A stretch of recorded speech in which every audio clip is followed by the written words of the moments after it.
अंबेडकर नगर जलालपुर से एक बहुत ही बड़ी खबर आई है और ये खबर सबको सुननी भी चाहिए और समझनी भी चाहिए, क्योंकि हमारे पड़ोस और गांव में अक्सर ये चीज़ें होती है। तो इस चीज़ पर हमें जितनी भी समझदारी और जितनी सतर्कता बरती जाए उतनी अच्छी है। जैसे कि हम लोगों में क्या होता है कि आजकल दाल में बथुआ डाला जाता है, हमारे यहाँ इसको बथुआ कहा जाता है। लेकिन आप सोचिए कि बथुआ के कारण किसी की जान चली जाए अगर, तो ये कितनी बुरी बात है हमारे प्रदेश और हमारे जिले के लिए, खासकर हमारे परिवार के लिए। अब आप ये मामला देखिए कि अंबेडकर नगर जलालपुर थाना क्षेत्र में मंगलवार को एक दर्दनाक घटना घटती है कि कैथा गांव की 55 वर्षीय शोभावती अपने खेत में बथुआ तोड़ने के लिए गई थी। उनके साथ क्या हुआ कि जहां पड़ोसी के खेत में लगी झटका मशीन के तार की चपेट में आकर हादसे में गंभीर रूप से घायल हो गई। शोभावती को परिवारजन तुरंत नगपुर अस्पताल ले गए, लेकिन डॉक्टरों ने उन्हें मृत घोषित कर दिया। मतलब बिजली का करंट लग गया और वो गिरी। इसके बाद हॉस्पिटल जब ले जाया गया तो डॉक्टरों ने उन्हें मृत घोषित कर दिया। अब बात यही है कि ये घटना अंबेडकर नगर की न्यूज में आई है, लेकिन समझने वाली बात है कि हमारी जो चाची हैं, हमारी जो बड़ी बहनी है, छोटी बहनें हैं, जो भी मतलब बथुआ या साग के लिए खेतों में जाता है, तो सबसे बड़ा कारण आज जो है कि खंभे से एक तार लगा होता है जो अर्थ के लिए, सपोर्ट के लिए लगा होता है। अक्सर उसकी जो पॉइंट होती है वो मेन केबल के नीचे या ऊपर या ऐसे बांधी जाती है। कई बार उसमें पत्थर का इस्तेमाल किया जाता है और कई जगह तो हमने ऐसा देखा है जिसमें पत्थर का इस्तेमाल नहीं होता उसको बांधने के लिए, मतलब पत्थर से फिर वो दूसरे में जाता है। तो इससे क्या होता है, करंट जो है वो पत्थर के आगे नहीं बढ़ता।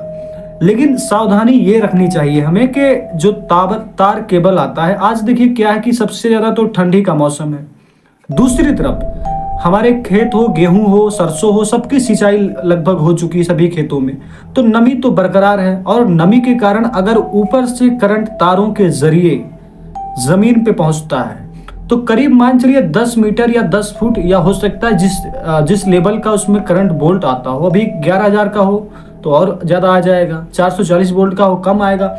लेकिन उसके चपेट में आने से किसी के साथ ये बड़ी घटना घट सकती है। तो आपको और हम अपने परिवार में अगर हैं तो कम से कम अपने परिवार के लोगों को जागरूक करें कि इस तरह से और इस तरह के जो जगह हैं, खेत हैं, जहाँ पर पोल, खंबे, तार हैं, वहाँ हमें बचाव के साथ चलना चाहिए।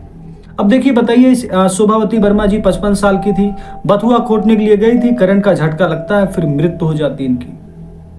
सोचिए कितनी छोटी सी मामला है ना, मतलब बथुआ के लिए फिर जान चली जाए। तो ये सारी सावधानी हमें रखनी चाहिए। अंबेडकर नगर की बहुत दर्दनाक घटना है, इस तरह से जो मौत होती है ये सुनकर बड़ा आश्चर्य और बहुत ही दुख होता है। तो इसलिए मैंने सोचा कि इस चीज़ को आपके सामने लाया जाए, क्योंकि इस चीज़ों से जितनी सतर्कता हम रखेंगे उतना हमारे लिए अच्छा होगा। इसमें हमारे परिवार के ही लोग आते हैं, ज़्यादातर फीमेल आती हैं, औरतें आती हैं, जो हमारी छोटी बहन हो या फिर चाची हो, चाचा, जो भी हो, मतलब सबको सतर्कता और सावधानी बरतनी चाहिए कि इस जगह का जो है, जहाँ पर खंबे से वायरिंग आई है, जहाँ पर बिजली का तार लगा है, खासकर इस टाइम पर और बारिश के टाइम में हमें बचा के रखना चाहिए, क्योंकि तार ना हो, तार 10 मीटर के या 10 फीट के दूरी पर अगर लगा हो तब भी हमें करंट का झटका लग सकता है। तो इसलिए, और अच्छा, सिंचाई वाले जो जगह होती है वहाँ पर अक्सर लोग सिंचाई करने के लिए चोरी करते हैं, बिजलियों का तार में फिर फंसाया जाता है। तो इस तरह से कई घटनाएं होती हैं। लेकिन आप सोचिए, एक बथुआ के कारण किसी की जान चली जाए, ये बड़ी दुख की बात है। तो आपको सावधानी और अपने परिवार में सबको सतर्क रखना होगा। धन्यवाद, नमस्कार।